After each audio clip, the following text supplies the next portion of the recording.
We got to go to Washington and we decorated her house. She had gone on a trip with President Trump, so we stayed there for several days with Secret Service and all of that. It was so awesome.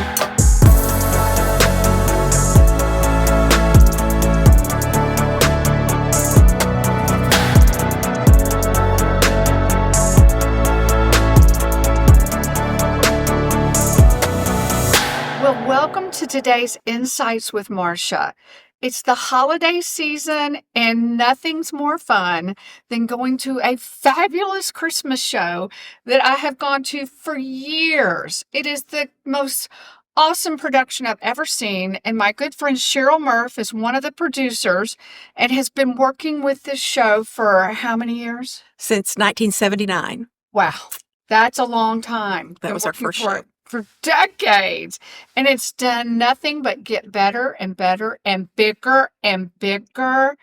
It is bigger, in my opinion, than any Broadway performance I've ever seen. Well, everything in Texas is supposed to be bigger and better. That's so true. Well, Cheryl, tell us, how did it all get started?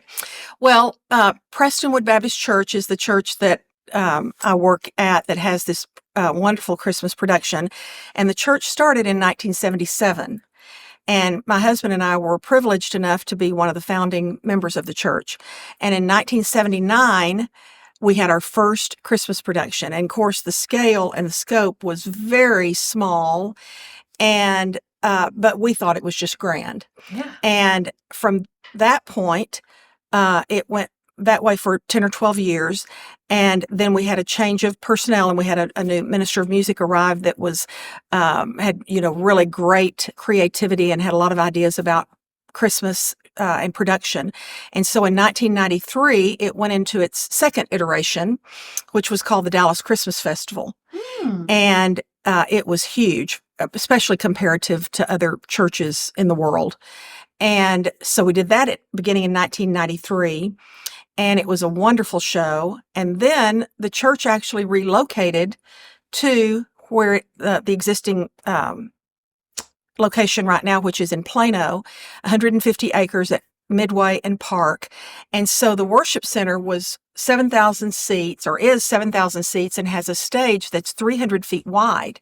Wow. Well, that enabled us to just take the show to bigger and better because of the scope of everything. Yeah. And so that's when the show name changed to The Gift of Christmas, which is what it is now.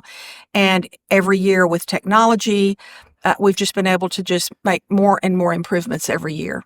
It just dawned on me when you said 300 feet, that's a football field. Yeah, and most Broadway theaters are around 50 feet wide. Yeah.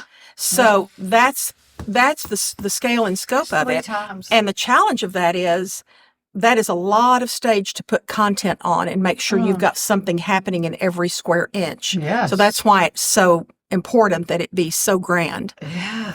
But music has been in your bones since forever. Yes. Tell us how long you've been into I music. had a paternal grandmother that was a church pianist and organist for her whole life, and she bought me my first piano when I was 5, and I was a classically trained pianist. I trained my whole life and was going to go to Juilliard, and but I loved the church, and I always played for the church as well. And so it was just in my bones, in my heritage. My dad was musical, and I was a very disciplined pianist, classical pianist. Mm-hmm. And somewhere along the way, my dad kind of helped lead me to a more well-rounded life, which was not being a classical pianist. And as providentially, I ended up using my musical talents in the church, which has been a huge blessing in my life to be able to do that. Yeah. And so what was the original vision for the show, and how have you seen that evolve? Like the message you wanted to get out? Well, the message has always been the same, of course, which is to bring the gospel to life and bring people who need the gospel into the building to share the message. Mm-hmm. So that's always been the same. And that's the good thing about it. Our message has never changed. Yes. The methods have changed, and the technology has changed, and the scope has changed, but the message has never changed. So we're never confused. We never like have the rest of the world. Yeah. We're always confused. We're never have any confusion about our message and what we're trying to impart to the world. And so it's just that over the years, you have different people come and go that are on staff or on the production team that have offered their different talents, musical talents or writing talents or lighting or sound or LED content. And so that's what's made the show evolve over the years. So how has your role in it evolved through the years? Well, the first 10 years or so, I was the pianist. I was the pianist at Prestonwood the first several decades. Wow. And so at first, I just played for the show. And then when the show went to the next bigger scale, the Christmas festival, I began doing more production things as well as playing. So I did all the casting. Oh, wow. And that was a big job, but it entailed selecting the cast, setting up their rehearsal schedule, keeping up with them and making sure they were coming to the rehearsals and getting onto the stage. So that was my next thing that I did. And then everything got to be too big. So I quit playing the piano and only went to the production side. Mm-hmm. And over the years have done, everything that a producer does. We have an executive producer who is a dear friend of mine and so creative and so talented. And he and I work really well together. And so he likes for me to be involved in everything with him.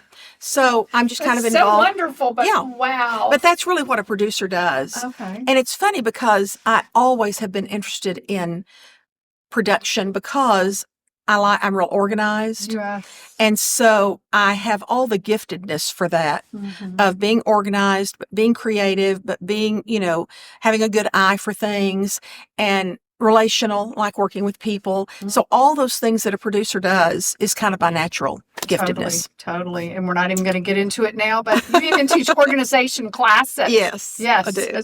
And they're wonderful. It's kind of my shtick. It is. So it's just what the show needs. Yeah. Well, I describe the show as massive. Even like you just said, we've got a football field. Your eyes are never bored. There's something going on everywhere all the time. Let's tell folks how massive it is. So let's start with the animals. What kind of animals are there? And what do you do with them when the show's not on? We have worked with the same animal company for decades. Wow. And this man raises these animals, cares for them, and he transports them all over the country. Wow. He does Radio City Music Hall, the Christmas production. He does all sorts of shows and for a lot of different people, but we've used the same one forever. We have, of course, the stars are the 3 camels, and we always have the camels. We have donkeys, horses, sheep. We have zebras, alpacas, pheasants, birds of all kinds. We have, I can't even think. We just have a lot of animals. And so Joe arrives 3 weeks before the show, and he builds a big tent on the church parking lot. And he brings all the animals in, and he stays with the animals, and because they have to get there early to practice with the music and all, to get used to the sounds and the path. Right. I'm thinking 3 weeks early. Of course. Yeah. They're actors too. And so they're there. The animals are there for 3 weeks. Wow. And Joe's with them. And he dresses up in whatever the scene is, and he wears a biblical thing and brings the first camel in, and then everybody knows to follow him, Wow. So it's every element of the show is interesting like that. Yes. And complicated like that. Yes. In that, but most of it, we've just grown with it. We've worked with him forever. So we just have more animals now because we have more space to have them on the stage, but it's been the same thing forever.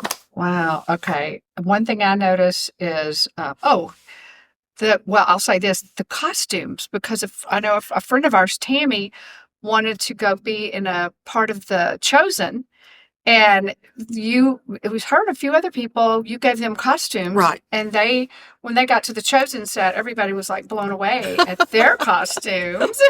That's funny. So how many costumes do you even have, and where do you put them all year? Well, there are 1,100 people in the cast. 1,100 and people. Included, and you remember everybody's name, right? I'm just kidding.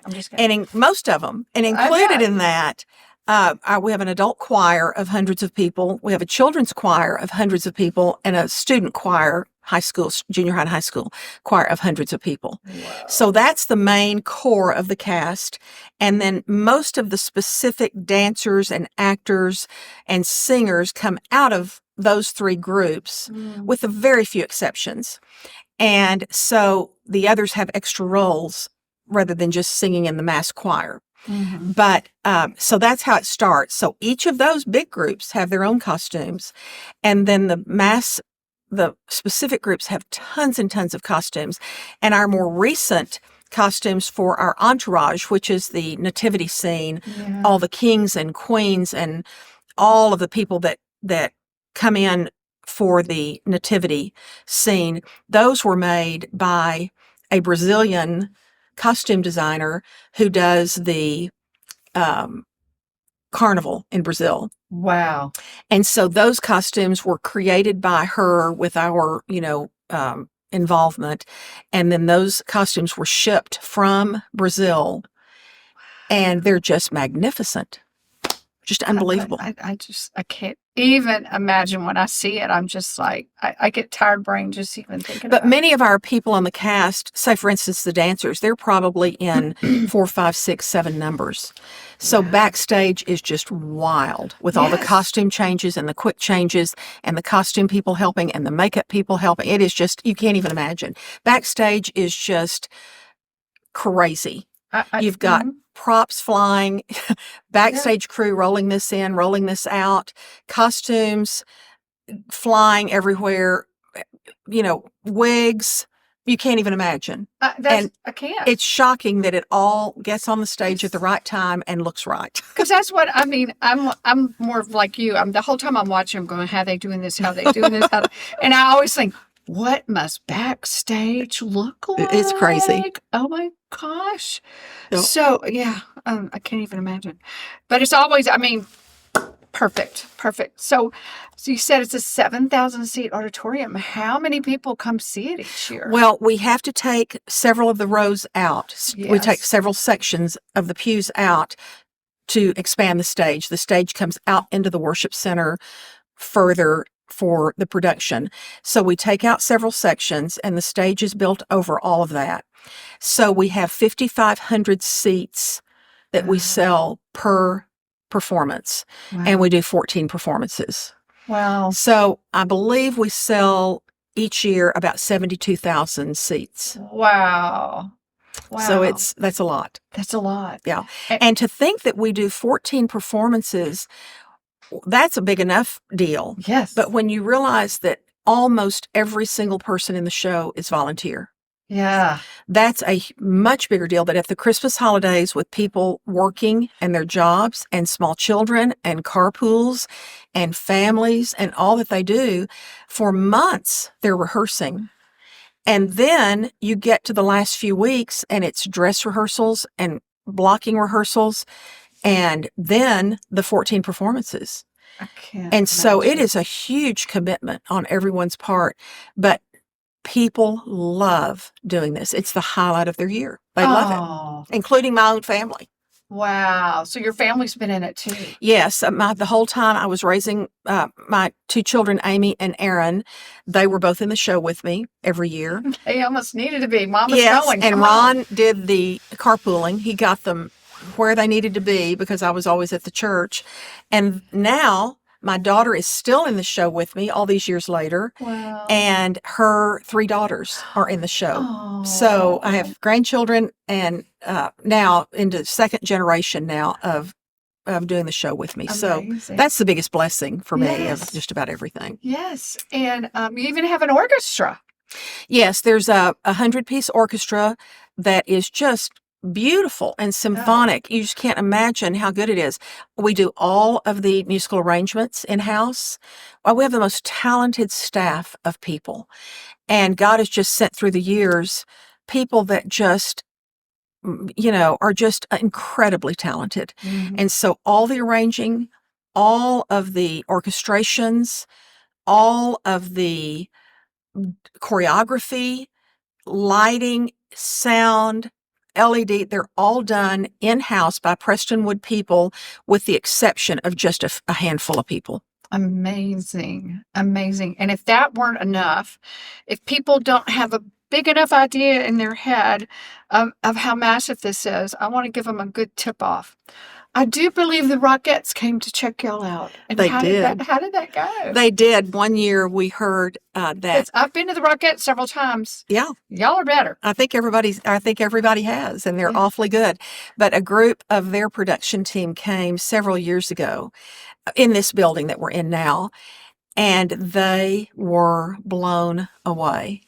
They were just blown away. They were like, we can't even touch this. So they were even amazed, which was very exciting for us that they were so impressed. If you love Insights with Marcia and you want even more, I have something for you. Go to my Patreon page, and there you'll be able to watch ad-free episodes that come out early, bonus content every week, my personal show notes, and you may even have a chance to get your questions answered on the podcast. So for $5, $10, or $20 a month, we will keep this conversation going. So go to patreon.com/insightswithmarsha, patreon.com/insightswithmarsha, and let's have some fun. Let's keep the conversation going. I hope to see you there. Yeah, it's kind of like, we know we're working hard, and we're like, by Christmas Day, we're like this, but that was very validating. Yeah, it really was. Yeah, when everybody knows the Rockettes Christmas It show. really was, yeah. Yeah, very cool, very cool. Okay, we kind of talked, anything else like logistical? Anything else logistical? Well, just that the show is so complex. There are so many moving parts besides people. Yeah. We have one of the things that you and I've talked about before is how has the show changed over the years from a technology viewpoint? Well, the obvious is LED. And that makes it amazing. And the LED screens, we used to have fixed painted backdrops and set pieces. Yeah. Well, now all of that is LED. And so we have a marvelous content creator who grew up at Prestonwood, and he's in his 20s. Wow. And he is a marvelous young man, and he creates all of this. But he also has created, we have these moving walls now. They're they're done in partitions, and there are a lot of them that fill the entire width of the stage. And those moving pieces allow us to change scenes very seamlessly. Yes. And those walls will be moving here and there, and an actor may be standing behind one of them and walking out behind it so that then he just appears on the stage or, exiting the stage. That's how y'all do it. So that's how we do a lot of our secrets, is through those movable partitions. But additionally, we put LED content on those screens. And so there'll be all kinds of things on those. So that's a real new piece of the staging that we have that's really given us a lot of flexibility. Truly. All right. So every year, when do auditions start? Like, somebody wants to be in it. Like, what does their fall look like? Well, we do auditions the end of August for all of the dancers. And that is kind of the core of a lot of the rehearsals are the dancers. And so we do that in August. So by then we have to have the show written. And some years the show comes in 3 different parts, and it's really Act 1, Act 2, and Act 3. Act 1 is all secular. So it's all Santa Claus and Rudolph and the reindeer and Mrs. Claus and gingerbread men and everything else you can think of. And so that is the part that, of course, is the sugar stick that brings people in. The children love it. We have lots of bells and whistles that go with that. Then the second part starts going into the more sacred part of it. And through that, you hear the choir a lot and the traditional hymns of Christmas, and then going into the finale, which is the Nativity, a 20-minute segment on the Nativity. So all of it is very complex musically and in every other way. So by August, we have to have all the music written, all the music arranged, and all of the LED. That's when the LED and lighting and sound people start creating what they're going to create. They do it around the written music. And then the cast comes in, and that's in August, and they do auditions, and then we start rehearsals. And so if you're in a specialty part in the cast, you're working on it for 4 months. Wow. If you're in the choir, kind of the basic adult choir or children's choir or student choir, you work on it for about 6 weeks. Wow. But everybody has a big Yeah. commitment, Yeah. a big part in it. And one of my favorite things is all the flying things. There are flying drummen. There are flying angels. There's a flying Santa Claus sleigh. It's like, when did that happen and who dreamed that up? Because it is amazing. Well, we started flying a long time ago because my daughter was the first flying angel and she was 9 years old, and she's now 48. No. And she wasn't afraid. No, she's never been afraid. Well, it was very simple and very rudimentary, just very simple. In fact, you look back on it now, it was comical that we had 2 angels and they just flew in from the side and then flew out like this. Uh-huh. But then we got connected several years later with Flying by Foy, which is a company out of Las Vegas that does all of their flying things there and have through the years. And so we've worked with them for decades. Okay. And so as they got more intelligent about what all you can do with flying and making it all, used to you had to stay in one position. Well, now we have flying elves that fly on trapezes and do twists and turns and all of that. So as that has gotten more complex, we can do more things with it. So we have flying elves, we have flying Santa, we have flying angels, flying drummers. In fact, really one of the signature pieces of the whole show, besides the nativity, is Drummer Boy. And that is the traditional song Drummer Boy, but we have flying drummers all over the room, and they have LED lights all over them. They're actually playing the drums. Yeah. And then the entire student choir of 300 kids Wow. are dancing, doing gymnastics, all sorts of different things going on the stage. And then we have this fabulous soloist singing the Drummer Boy song. So that's a piece. That and the nativity will never change. Those are non-negotiables. Oh, good. Everything Yay. else kind of comes and goes over the Yeah. years. Because I know I was watching it with my son-in-law one year, and he was like, "Oh, this is so cool! The Drummer Boys." It is. It's just amazing. It is. So I know it's constantly evolving. Okay, so my family, we know when ticket sales start, and the minute the clock changes to it's like 9 or 8 o'clock or something, we're working on it. Right. So how crazy, does technology keep helping, or it's just still crazy? It is crazy. Technology does help. We have a great team led by a girl who's done this forever and ever, and she's just marvelous. And it is no small feat to fill 72,000 seats with ticketed. And over the years, that's changed. It used to be a free event. And then we went to a nominal event, a nominal cost, just to be able to have, ticketed seats. Yeah. And then over the years, we've increased the cost, but the show makes no money. It is, Not bad. and the church does not pay for the show. The show is a break-even That's wonderful. endeavor that we sell the tickets, and that pays to put the show on. Mm-hmm. And so it's a break-even thing. I think that's just perfect. So yeah, it's increased some just as all the costs have increased, but Yeah. I think that's happened to everything in the whole world. Yeah. So, do you have a favorite spot in the auditorium where you like to view it? Well, I'm always, I watch every show. I try to watch it from different vantage points, every performance if I can. Usually I'm either sitting in the center section or standing at the back of the center section or in the booth in the center of the worship center. That's kind of my general spot, mainly because then people can find me. Yeah. Because there's always an emergency and always an uh-oh, and so they can find me.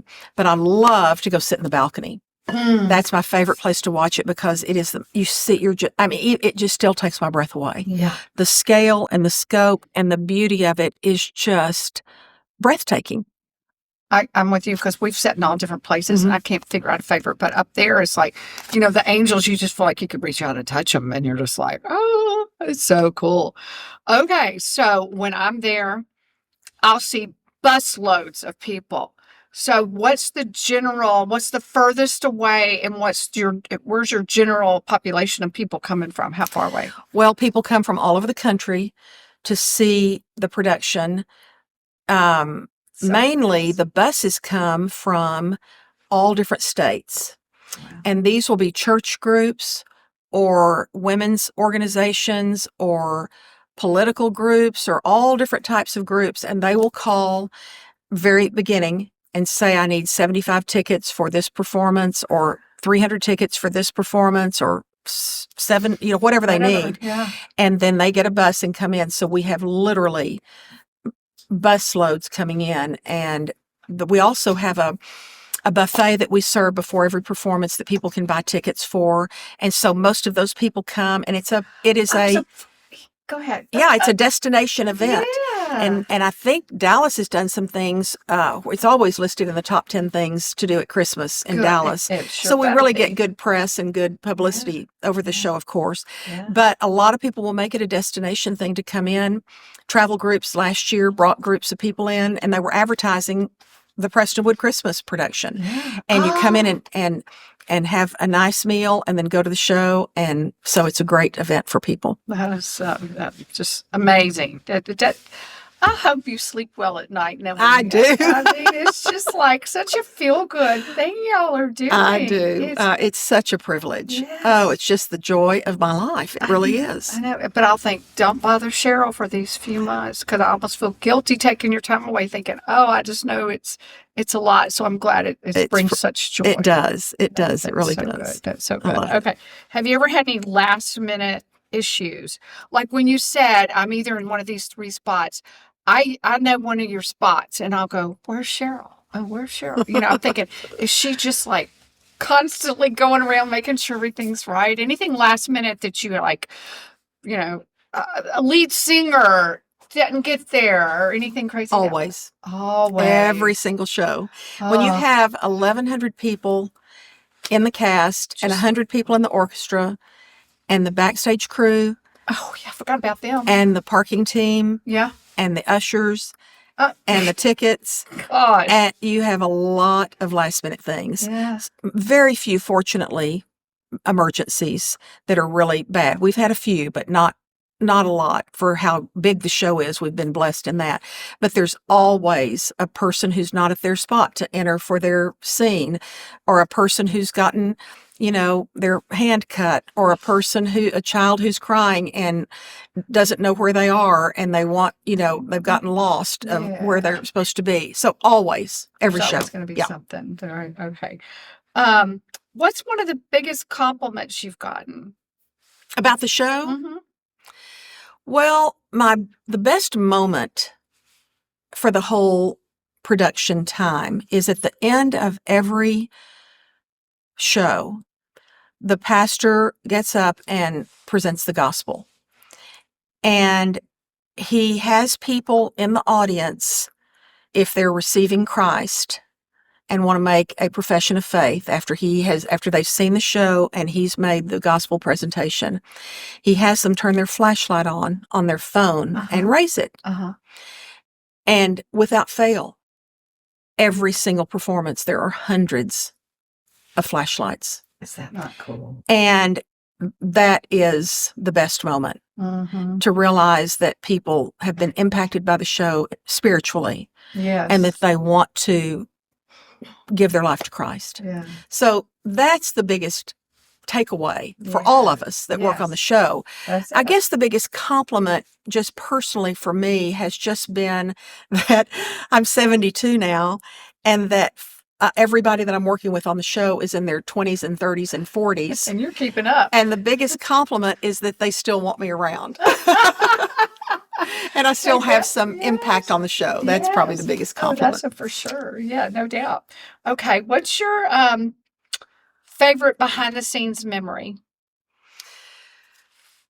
Well, they're not necessarily good That's okay. memories, but they're they're pretty big bloopers.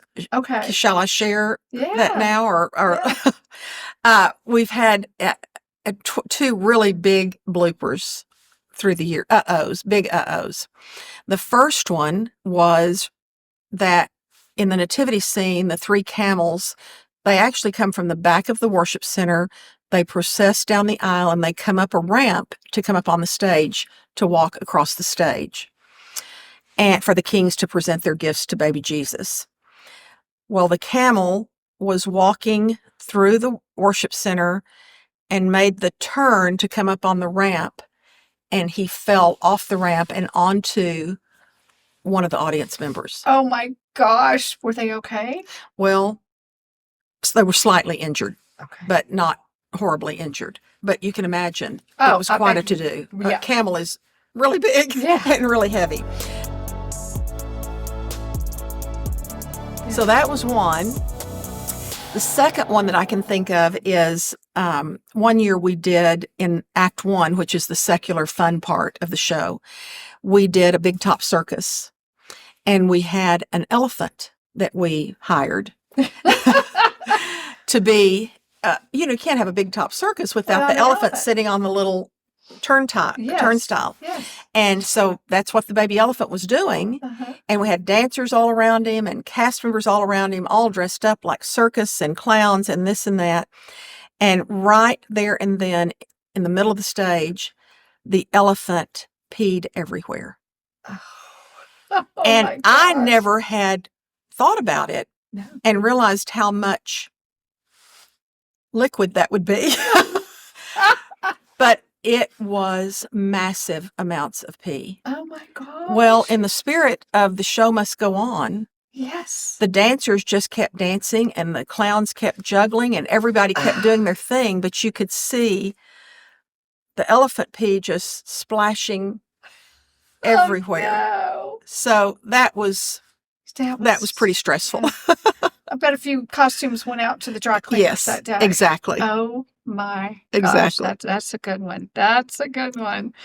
Oh, okay. Well, now I'd like to do a little bit of talking about Cheryl as the person, because I've known you quite a while and you're a pretty amazing person. Everything from being able to put on more than Broadway quality shows to teaching classes on organization to you have such a wonderful family life. And I'll talk to you and you tell me all the kids' games you're going to. And I'm like, oh, I'm a bad grandmother.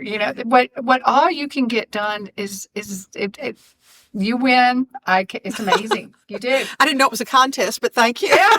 Yeah, because I'm like, it's a contest and I want to be more like Cheryl. She's so good. So first question, what gets you up in the morning? Because you get up every morning and you go. I do, but I'm not a morning person. So my calendar and my schedule gets me up in the morning, nothing else. I do not like to get up in the mornings, but I do it. And once I'm up and awake, I'm pretty hard charging, as you know. I'm very calendar driven and very organization driven and very purpose driven. And so I know when I go to bed at night, what my next day looks like, feels like, what I need to wear, where I need to be. And I'm a planner. So I have it all planned out. So the minute I get up, I just do coffee in my quiet time. And then I'm hitting it, either appointments or the office or paperwork or phone calls or errands or whatever all that is. But it's a full schedule. The beauty of what I get to do now is I have flexibility in my job, and my grandkids are a little older now for the most part, except for one. And so I have a lot of flexibility, which is the good part. With that comes a lot of running back and forth. So I'm up and down the tollway to the church, to a child's game, to a doctor appointment, to, you know how it is. Yeah. And so there's just a lot of appointments and a lot of meetings. Yes. So I love that because it's interesting and every day is different from the next day. But I stick with it. I'm pretty hard charging. I believe it because, you basically just asked my next question. How do you get so much done? I guess it's being so organized. Well, part of it is organization, and part of it is I have just been blessed with a lot of energy. Mm-hmm. My parents were both very type A people. They were both very smart and very driven. And so it was just natural that I could hardly be anything but that, because that was what I grew up with and what I was taught and how they trained me. Mm-hmm. And when you are a pianist, particularly a classical pianist, or you're a student, if they insisted that I be a good student, or all of these other things, or you're involved in church and you want to study the Bible and learn as much as you can about that, you learn to become very disciplined. Mm. So I'm a disciplined person in the things that I do. Mm-hmm. And those disciplines do me a lot of good. Yeah. I'm blessed with a lot of energy, but I'm blessed with a lot of discipline and then a lot of organization. And all of that just combines to be able to multitask and carry out a lot of things. Wow. Okay. So we've kind of talked on it, but basically tell us again, like you have the 2 kids, tell us about your grandkids. I have 2 Now children. you have a lake house, so Yes. tell us about all this. Y'all get great family time. We do. So Ron and I have been married 51 years.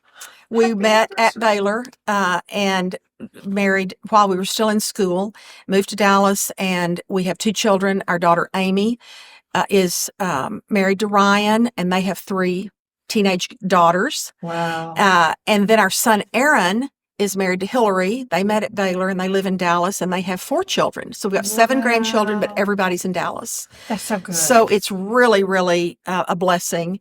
And we run and do and just, grab what minute we can. As you know, the older they get, the harder it is to grab moments together. But everybody's real intentional about holidays and lake house time and birthdays and special occasions. Yeah. So we're very, very blessed. That's So proud of all of them. Oh, you should be. When you tell me about them, I'm like, that is so neat. That is so, y'all are very inspiring. And 7 grandkids. That's a lot. 7, yes. Okay. I've been reading a really good book called And David Perceived He Was King. And John and I are watching House of David. Isn't it good? It's so good. It's so good. He's like, hurry up and get in bed, so we're going to watch it before we go to sleep. But, and David perceived he was king, and I'm kind of getting off track. The theme is that if David at some point in the verse said he perceived he was king, there was a time he didn't perceive he was king. And so what, changing identities. Bottom line is, my favorite quote in the book, it's my new most favorite thing ever. It takes a Goliath to reveal a David. Oh, that's great. And I think it's because I had we both have had challenges in our life. Every life has had challenges. But I think for the longest time, I kind of looked at them a little mad about them. Like, why did that have to happen to me? Why was I when Twiggy was popular and totally straight hair, I was a zip-faced, frizzy-haired, chubby kid. It's like... But when I read that quote, everything changed for me. So can you think of a Goliath or 2 that Well, it's really interesting. made you who you are? When you think back over your life, everyone has challenges and everyone has difficulties. Everyone has sorrow. Everyone deals with the things that we all deal with. Mm-hmm. It's interesting. In my life with Ron, most of our biggest challenges have been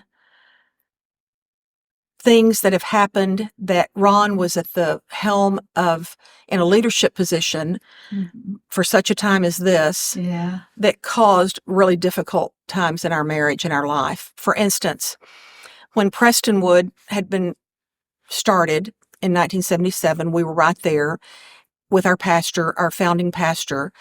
And in 1988, 11 years later, he had a moral failure and the church just imploded. Oh yeah. And it was a very difficult time, and that would have been enough.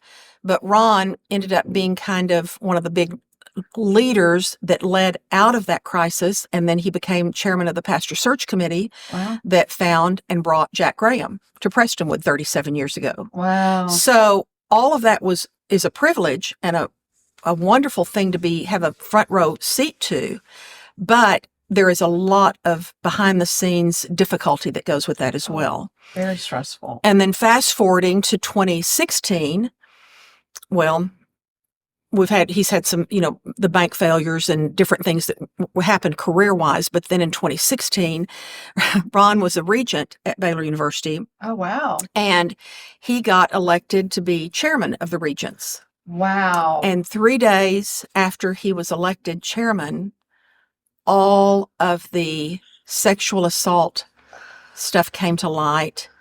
Oh my gosh. And so he's 3 days into it, and nobody knew that any of this was going on.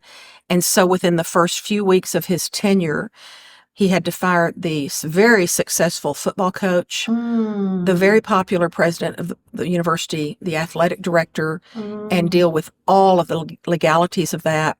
We were under tremendous stress. We had death threats. He was an extremely unpopular person at Baylor University. He's such a wonderful guy like that. And so he just has the shoulders and the ability to lead through crisis. Yeah. And I would say that's probably his theme through his adult life is leadership through crisis. Yeah. Well, I'm a people pleaser. So So it's really hard on me because I'm like, can we just keep the football coach and not do this? Yeah.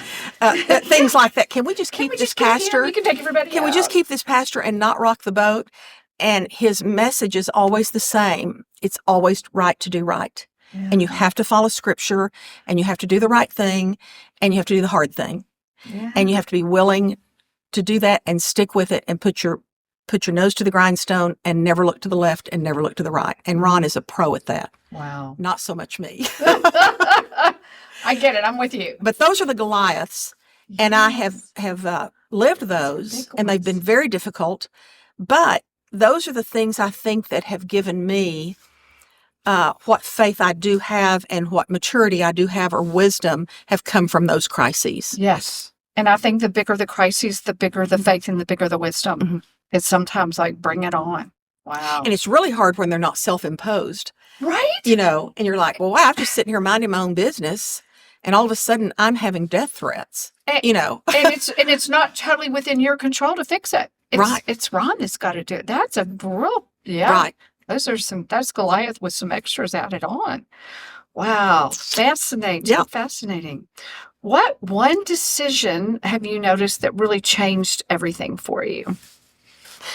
I thought of one of my own if you have any trouble, but go ahead. Well, besides accepting Christ, which is everybody's most important decision they ever make, is to accept Christ as your Savior and to know that you have eternity in heaven with Him. That's, of course, hands down, always the most significant decision.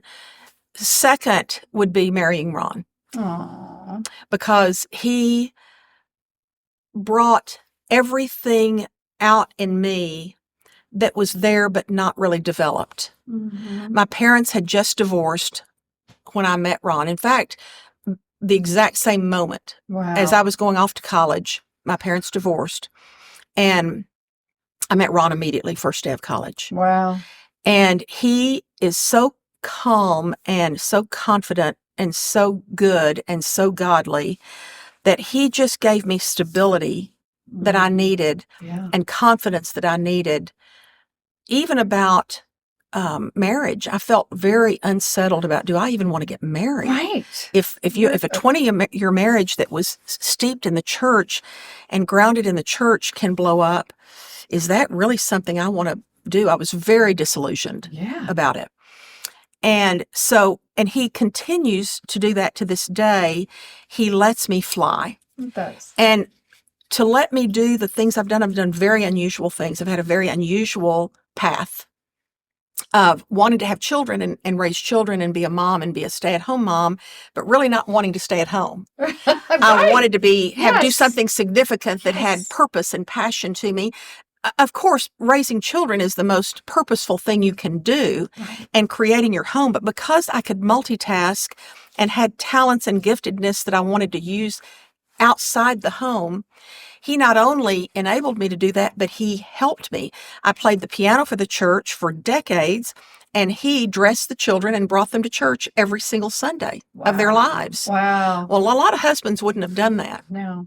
but he knew that I was using my giftedness and my purpose in the church to do that. So we've just been a team. And because of the teamwork and his belief in me to use my talents, he's just enabled me to do all of this. That's amazing. What a So that joy. was the biggest, most significant decision I made. Yeah. If I were married to most of anybody else in the world, I couldn't have done what I've done. Yeah. How amazing. That's neat. I like that. I like that a lot. Okay. Well, you were talking about purpose and passion and all that. So let's go there for a minute. Um, as you know, I'm trying to weave that into my podcast when I can. Yes. It's fun to have interesting people, but I think so many of us look at our lives and we're not like, what is my purpose? What am I passionate about? So my personal definition, I don't know who knows what what exactly right is. Your purpose is what you were designed to do, and you can probably do something. I would say this of you: you can do something nobody else can do because I've seen you do it. And so we have our purpose, and when we understand our purpose, we get passionate about it, and we have our different seasons of life, and your passion changes with that season of life, how you're able to accomplish that purpose. So tell us what that's been like for you. Well, my spiritual gift is encouragement. And so I love people and I love encouraging people. So that's one of the biggest drivers of my life, whether it's my family or whether it's my friends or whether it's strangers. I love to encourage people. But my spiritual giftedness falls in the areas of music and interiors and organization. Mm-hmm. So the beauty of being able to work at the church is that has enabled me to use all of my gifts in the same place. Mm-hmm. I get to work with the staff of the church on a daily basis. I get to work with the cast of the Christmas production on an annual basis. I get to do the interiors of the church, so I get to use that gift. I get to use my gifts with music. And certainly all of that is wrapped around a lot of people. Mm-hmm. So that is my purpose. Mm-hmm. And as a Christian, my main overriding purpose is to live my life in obedience to what God has given us in Scripture and to glorify Him. So that's my overarching purpose. And all these other things are just opportunities He's given me through the church to do what I am able to do, that He's equipped me to do. Mm-hmm. And all of that, I don't take any of it for granted. I feel so blessed that for such a time as this, I've gotten to be this person in this place to do all of that. I've just loved it. Yeah. And you were, I thought Cheryl's going to be the perfect person to ask this question to, because whenever I see you anywhere, you have a smile on your face and a glow on your face, like someone who is happy and fulfilled. And it's not just you decide to smile that day; it comes from way down in. So thank you. Well, I have the joy of the Lord. yeah, I know that. yeah, And my parents both taught us very well about being happy, choosing to be happy. Mm-hmm. That you don't just live by your circumstances, you live by the choices you make that are choosing to be happy, choosing to do the right thing, choosing to work hard, choosing to be disciplined. And all of those things have served me well.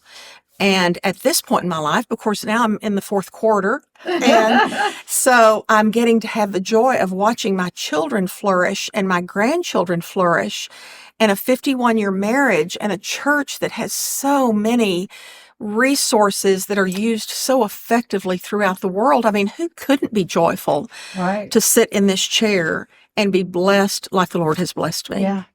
And that just made me think of something else. I mean, Prestonwood has so many things they have done, like the pregnancy center. You have a whole store for the women for things they need. I have a pregnancy center.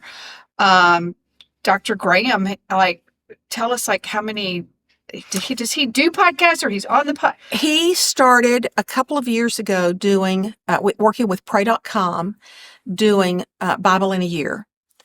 And it started out with no followers, and now there are over 100 million followers That is in that short a time.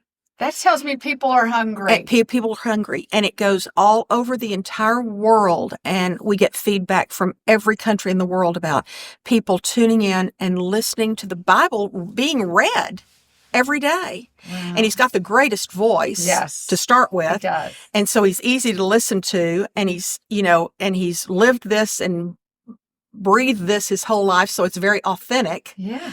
And so this is it's one of the greatest outreaches that is going on in recent years in the church. Yeah. But I mean, for decades, just mission trips and missionaries and the pregnancy center and the Prestonwood Sports Organization, which has thousands of children every week on our fields. My grandkids are there every week on your fields. And Prestonwood Christian Academy, a school of 2,000 plus children learning every day, and on. There's so many ministries. Yeah. And so it is a big engine. Yeah. And a big operation. And you're up there pulling a lot of those And I'm up there levers. right in the big middle of all of it, just, where our hair is blown back about half the time. But you're using all those gifts, the Right. organization, the Yeah. encouraging and all Right. that, which to me just says if people will discover their gifts and put it in God's hands to help me exhibit these, help me work these, that it's going to happen. People are drawn to scripture. They're drawn to authenticity. They're drawn to joy. They're drawn to all these things. And there's so much sadness and so much devastation and just difficulty in the world. And there's so much darkness. People are drawn to the light. Yeah. And our church, and certainly scripture, and the people of our church and the people of God in general are light. Yeah. And so people are drawn to that. And that's why I love that analogy I gave earlier about the flashlights. Yes. That it was a dark room, and the pastor says, if you want to accept Christ, raise your flashlight, and the light all of a sudden lights up the room. One of the things our pastor says is, don't curse the darkness, light a candle. Oh, I like that. That's That's a good one. what you do. That's how you live your life, as a candle, as a light, with joy on your face, not because every day's easy or because everything's happy, but because you get to live and breathe and glorify God. Yeah. Okay. Tell them again if they want to listen to Jack Graham's Bible in a Year. How are they going to do that? It's Bible in a Year. You can find it anywhere. It's pray.com. It's prestonwood.org, jackgraham.org, all these different avenues. You can find it through any of those. Because we hadn't even talked about it. Just talking, I was like, oh, yeah. Yeah, and it's awesome. Yeah. It really is. It's amazing. So not only are you amazingly, incredibly talented that way, you recently got to spend some time at the White House, and I'm dying to hear about it. You want to tell us about going to the White House? Well, this was the most serendipitous thing that has happened to me in a long time.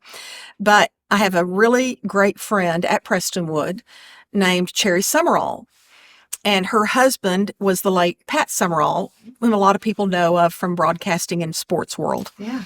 And so Cherry and I are great friends. And when Donald Trump got elected the second time to President of the United States, he tapped Susie Wiles to be his chief of staff. She was the first female chief of staff in the history of our country. Love that. And she had worked on both of his campaigns, and he had known her for years initially through her dad, Pat Summerall, but then through her work as a campaign director, and then tapped her to be chief of staff. Well, Susie Wiles is Pat Summerall's daughter and Cherry Summerall's stepdaughter. And Pat is with the Lord now, but Cherry and Susie are very close. So we were just blown away that we knew the person who was chief of staff at the White House. So very early on, as soon as she started, Cherry said, would you go with me to Washington? Susie needs help. She just, got so much going on. She needs help just getting organized at her home and at her office. Organized, yes. And so we got to go to Washington, and we decorated her house. She had gone on a trip with President Trump. So we stayed there for several days with Secret Service and all of that. It was so awesome.